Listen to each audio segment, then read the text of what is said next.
Maybe your expectations are just wildly different. Maybe communication just fell apart somewhere along the way, so you don't even know what people are thinking or what they're doing.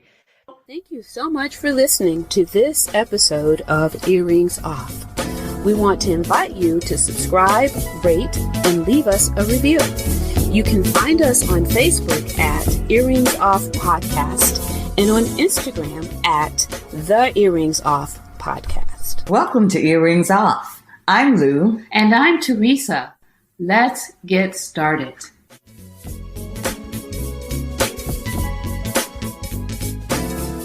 Okay, we have with us today Iggy Perillo, who is the founder of WSL Leadership, where she is teaching emotionally intelligent leadership skills to make the world a better place. I like that.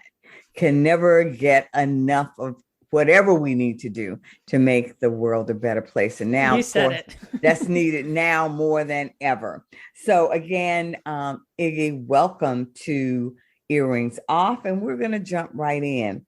So, Iggy, what traits do you typically see in good leaders? That is a great question. It's like the $1 million question right there, I think, in a lot of ways. And it has a short answer, but it's, a complex answer. I think good leaders are really emotionally intelligent leaders. And you're like, well, great. What does that mean? That's just some blather, right?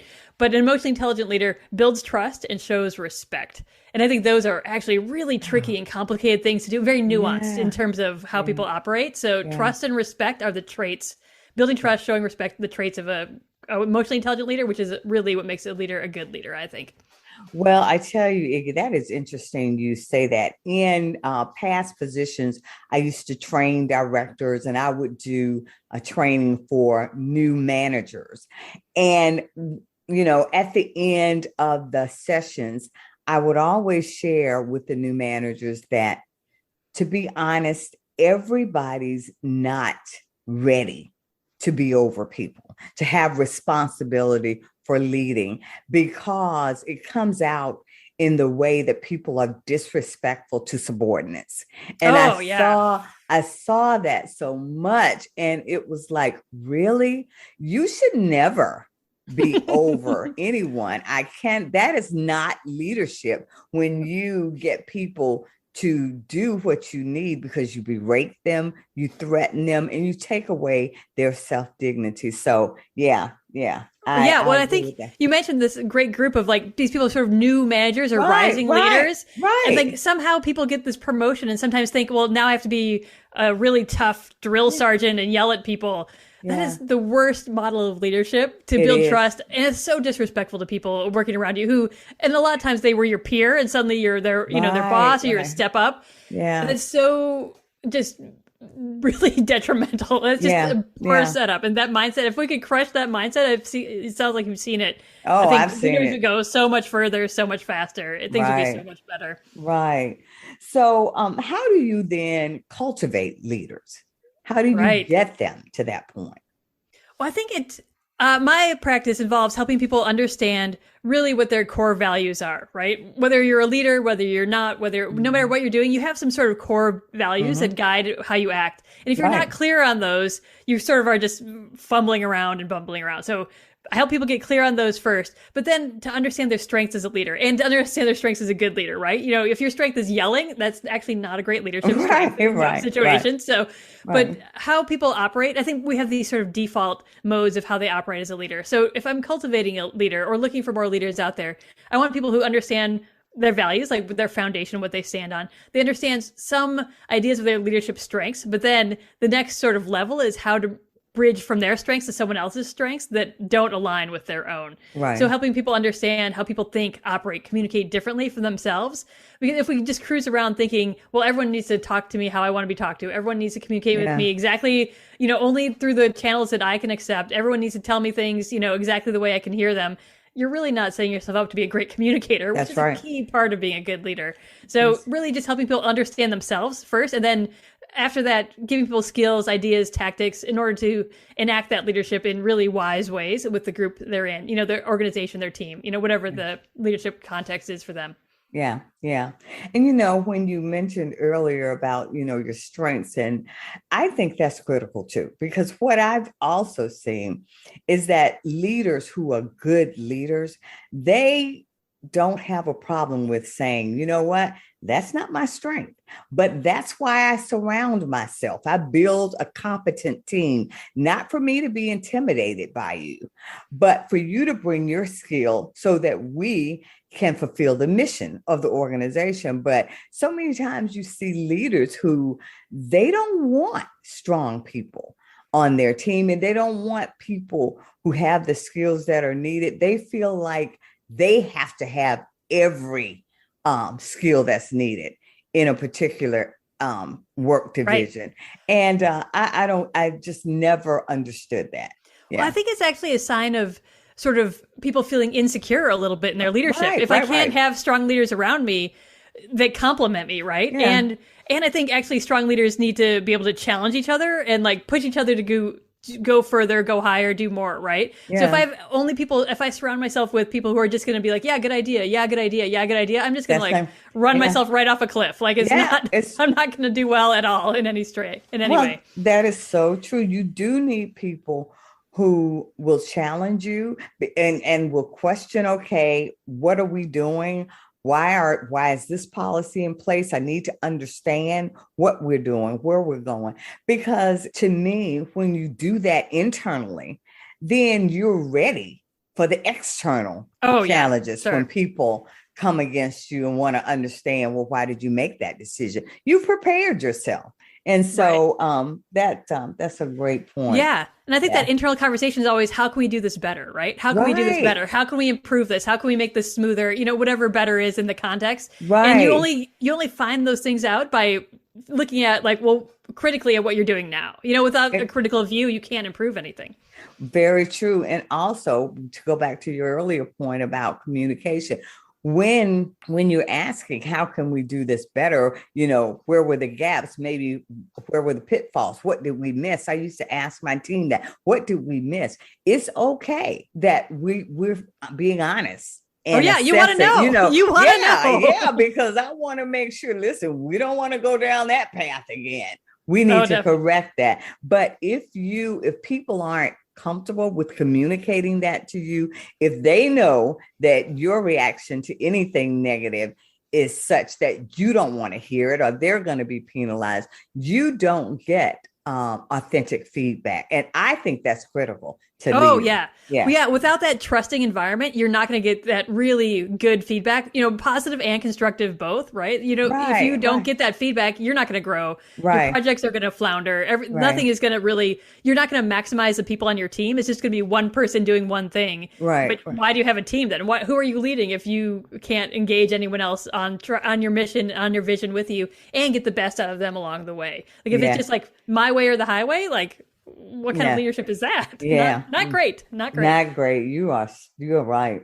So then if you're a leader, what are some signs that your team is dysfunctional or going off the rails, other than us ending up with a yelling match or fist fight or having to call in security? We're trying not chairs flying. We understand what that means. That's definitely a breakdown. But so what are some of the signs though? I think leaders need to be really savvy in getting to know their team or their group that they're working with, right? The team they're leading, for example. And I would look for just changes in how that team operates or communicates. So if you have a really, really talkative team and suddenly no one's talking, something is up there. Or if you have a really, really quiet team and suddenly you hear these grumbles and grumbles and grumbles, but no one's making eye contact, that's, something's up there. So I think you really have to understand the lay of the land where you are. And I think this is another sort of new leader tactic. They come in too big, too fast, right? And they just storm the castle and everything is, bull in a china shop, destroyed. But taking some time to get to understand your team, your teammates, how they operate, how they think, how they communicate.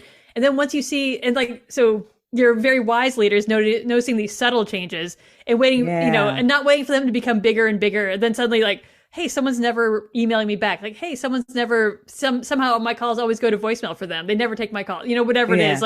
Those are sort of more obvious signs, but the precursor of that is just those subtle shifts and changes in how people are communicating. I'd say communication is really where that comes out, because this is how you're, interacting with your team normally. And seeing those subtle signs and subtle things change really gives you a clue that like something's not quite as smooth as it should be, or we're really at the brink of taking another big step. Like something needs to happen here. Either we need to course correct, or we're like, cool, but now we're ready for the next thing. So communication is critical for a team to be successful or to meet their goals. So when communication breaks down, what can we do to address that? I think some of it, again, goes back to, so there's one side where it's like, is it me or is it you? So understanding your team, understanding what's going on with the other, the teammates, the other people involved, like something might be going on with them that you miss, that you're the problem, right? Like you just haven't seen it. And so you're whatever, it's not going well.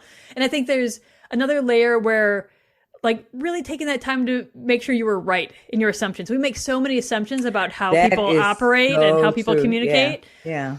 And like, I'm just going to assume like, oh, they're going to say good morning to me every morning. And then they didn't, like, oh my gosh, everything's terrible. Like, no, maybe that's just me making a weird assumption that that's how they always operate. And whatever, my data set was not very big for making that assumption. So checking your assumptions.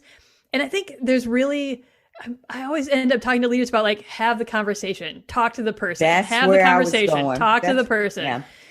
Iggy, that is where I was going, because what I used to say to new managers, directors, I used to say to them, really, if you are not capable of having an honest conversation, if you can't have difficult, not just difficult conversation, you're not ready for this role, because there will be days where you will have someone on your team that you like, and that they've been working hard and things are going on, but they missed the ball on this specific task.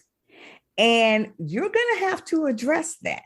And it's uncomfortable, but you do yourself a disservice and you do them a disservice by not having a hard conversation to say, you know what, you've done great in these areas, but I just want to talk to you about what happened here. And so that we can see, like you said, Iggy, that I don't make assumptions, that we don't make assumptions. You may not, that person might have lost a family member, never told the team, nobody knew about it. So you at least have the difficult conversation so that you can try and get ahead of issues that break down the whole team. Yeah. Absolutely. And I think that's like one of the hardest things for new leaders is initiating those conversations and but also planning for them in advance, because I think like feedback, right, is this like dirty word that some people are like, feedback, oh no, if people are going to just yell at me and it's going to be terrible. I'm like, you're doing it wrong if that's what you think feedback is. And also you've probably had poor models. And there are ways to to me, feedback is sometimes having a hard conversation. I think that like feedback and conflict get sort of mixed together, right? Like, oh wait, I need to tell them to do something different. Like I need someone to do something different. But I need to approach that with curiosity. I need to approach that with like from a learning mindset as the leader in charge, because I don't know what's going on with that person necessarily. I know like they missed a deadline. That's pretty obvious. Like this thing wasn't ready when it was supposed to be. That's like the smallest slice of the situation that I can see. And so preparing yourself for that conversation, whether it's feedback or behavior, shifting, or maybe a more like you sense there's more of a conflict, a conflict of interest or misaligned values, misaligned mission, like interpretation underneath that. You need to be able to have those conversations and set yourself up to have those conversations in a way that builds trust and shows respect without devolving into this yelling, screaming. People get defensive, and people are going to get defensive. People are not going to take it well. Cool. That's on you as the leader to, elevate your leadership and be like, great, this is not going well. How are we going to still build this relationship? Maintain this relationship? How are we still going to build trust? How are we still going to have respect in this conversation, even if we don't see eye to eye, even if we don't agree on what needs to happen or, any of these, any things that are conflict or feedback related? So then how can a leader deal with a problem employee? Right. There's so many. This is the other thing, leaders, like that's who they need to talk to, right? As the problem employee, and they don't want to talk to them because it's weird or it's awkward or it's not, maybe they missed a deadline. They're just, parking your parking spot every day. Something weird is happening. Right. it's like, it's a problem. Yes, it's a problem. Whatever those problems are, Yeah. great. Talk to them. Great. Yeah. Like that's the short answer. But I would say engaging in those conversations, starting with curiosity. Like, hey, do you have a second to talk? Hey, what do you think is here's what I see happening. What do you see happening in this situation? Yeah. Here's what I'm expecting. What are you expecting? Because I bet communications broke down and your expectations aren't aligning, or some combination of both of those things are happening. Maybe your expectations are just wildly different. Maybe communication just fell apart somewhere along the way, so you don't even know what people are thinking or what they're doing. I mean, those are two great areas to start the conversation. Like, are we aligned on expectations, and are we actually communicating every piece of information, everything that's relevant for this situation? Yeah. And those usually like funnel you toward an obvious solution or the next step. Maybe not a solution doesn't materialize, but there's more there. Right. So, Iggy, talk to me a little bit about psychological safety in the workplace. When I saw that, I was like, I definitely want her to talk about that. Yeah. There's this researcher named Amy Edmondson, and she developed this whole concept of psychological safety. I think she's at Harvard, Yale, some place fancy out there doing her research. And she did research initially in hospitals on different floors. She noticed some floors in hospitals, you have a team that works together, the doctors, the nurses, all the people. Their patients fared a lot better than like a comparable floor at a different hospital. The same type of unit, same type of thing. Right. And so she's like, well, what's different between these? Why does some people fare better? And, and she was looking at patient outcomes, right? It wasn't just whatever. It's pretty measurable. And she discovered it. She did more and more research and like kind of poked around in there that some teams had this idea. So this is where psychological safety comes in. On some teams, anyone on the team could be like, hey, this isn't right. We need to make a change. Hey, here's some ideas for how we can make this better. So basically anyone could sort of chime in and support the overall mission of healthy, patient outcomes. Other floors, other places, no psychological safety. People didn't talk to each other. People were just in their little bubble, whatever, the night shift didn't talk to the day shift, the doctors didn't talk to the nurses, whatever it was, like there was not really clear communication among those lines because people didn't feel safe speaking up. They didn't feel like they could say, oh, hey, here's the thing we should do differently next time, because they felt they would get punished or, yelled at or whatever it was. And so that's what psychological safety is, like this overall feeling that anyone can be a positive contributor to the team at any time. Even if things are, if things are going well, it's easy, right? To be like, well, it's going great. But if things are not going well, or if you have an idea for improvement, psychological safety, one piece of it is that people can speak up and be like, here's how we can change this. Here's actually a solution we haven't, I don't actually, there's those signs that say, don't bring me problems, bring me solutions, which really is not very fair to people. I don't know the solution. I just know that this is a problem. We need to fix it. But psychological safety, you might not have the solution, but you might have ideas like, this part isn't going well. I think we need to look at, how we're scheduling people. I think we need to look at, whatever, some factor of it. They might have ideas, but not expect people to bring you the whole solution as a leader. What is your job as a leader? Your job is to find solutions and to solve these problems. Well, then, Iggy, would it be safe to say that a facet of psychological safety is making sure that everybody understands their value to the mission? That, your value, you are no more valuable than I am. We just have separate roles and responsibilities, but I'm not to be dismissive of staff member B because, staff member A has been here longer, or staff member A brings all of, a different set of credentials, but some way making sure that everybody understands that they have a voice and they have an obligation for us to perform as a team to the betterment of the patient. Absolutely. And they not only need to feel that value, they need to feel able to communicate that value. That's where it gets suddenly dicey. Oh, everyone's really important here, except for that they can't speak up because they get yelled at. Everyone needs to feel that, for me, it comes back to that sense of trust in the leadership and in the organization, but also they feel respected within that space, that their voice is going to be respected no matter what they say. If it's helpful, if they offer a bad suggestion, they don't get mocked for the next year. And if they offer a good suggestion, people take it on and move it forward. Yeah. And I think that piece is critical, that people aren't mocked and made to feel like, well, that was stupid. So people have to be able to somehow voice their opinion but not feel like they're going to be, labeled forever as the idiot of the group or something. Yeah. Right. Yeah. I know we say like there's no dumb questions, but we think they're dumb question askers all the time. We judge the people asking the questions constantly. Yeah. But that's not a very psychologically safe practice, right? To be like, oh, these doofuses from down the hall are going to like waste our time again. Like that does not set anyone up for like improvement, success, or even like literally in the cases of Amy Edmondson's research, positive patient outcomes. Like that really deteriorates all those things by not having that team cohesion and team respect and team trust. Right. Okay. So can you share a bit about your leadership mastermind service that you provide? Oh, yeah. I bring together leaders into mastermind groups, which are collectives and non-hierarchical collectives where people can really quickly build their leadership skills or actualize wise leadership practices in their organization.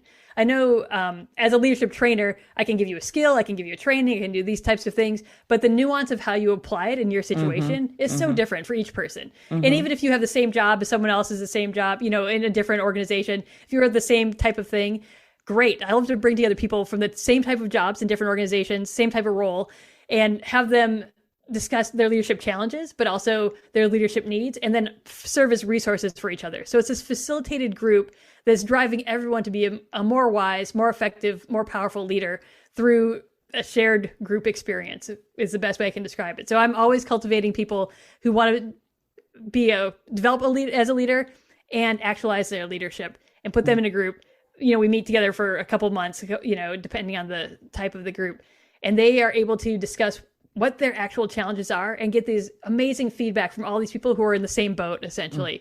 And I can facilitate this conversation moving forward, driving everyone to improve, to grow, to change, and to really do things they were nervous about or get feedback that they weren't sure how to ask for. It's conversations people have are really personal and really powerful, but also so just useful for them when they go and apply it. Like they do the thing, they come back to the group, they go do the thing, they come back to the group. It's just an amazing opportunity for leaders to grow and develop. Okay. Wow. Sounds like it. So Iggy, now we talked earlier about, when there's a new supervisor or maybe a new manager that come in and they're, gung ho, they're excited about it. But we also have, people new to the job market, maybe a new employee, college graduate, or someone in a new role. And they are just starting off in management. They've just got their first opportunity to manage. What advice can you offer that person about how to successfully manage a team?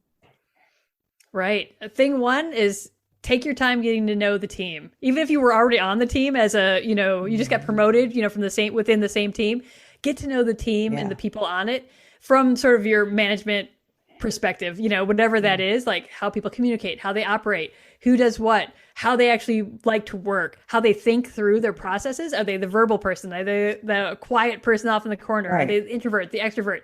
Get to know as much about your team as well as how they view the mission that you're on, how they view the tasks ahead of them. Are they like, oh, I don't want anyone, I'm in my own bubble, don't talk to me? Or are they like, I want to collaborate, and we're all going to do this together. Whatever it is, however they operate, as much information as you can possibly gather in the beginning, and to take your time doing it, the better you'll be moving down the line as you need to then like shift or direct or change, make changes along the way. So I'd say you can't go wrong gathering a lot of information first, and you can't go wrong understanding your values and how you are going to operate and your strengths as a leader. We talked about that earlier, but those pieces, then you can put them together and be like, great, how do I get the most out of these people? But you need to know your people first. You need to know your mission, your process, all the different parts about, and as well as how you operate first.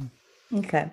Well, Iggy, I'm going to end with this. As the founder of WSL Leadership, what was the impetus to you starting your company, or was there some aha moment or something that motivated you to say, you know what, I'm going to do this? Can you share a bit about that? Sure. I've worked in the field of leadership development for other organizations for years and years and years.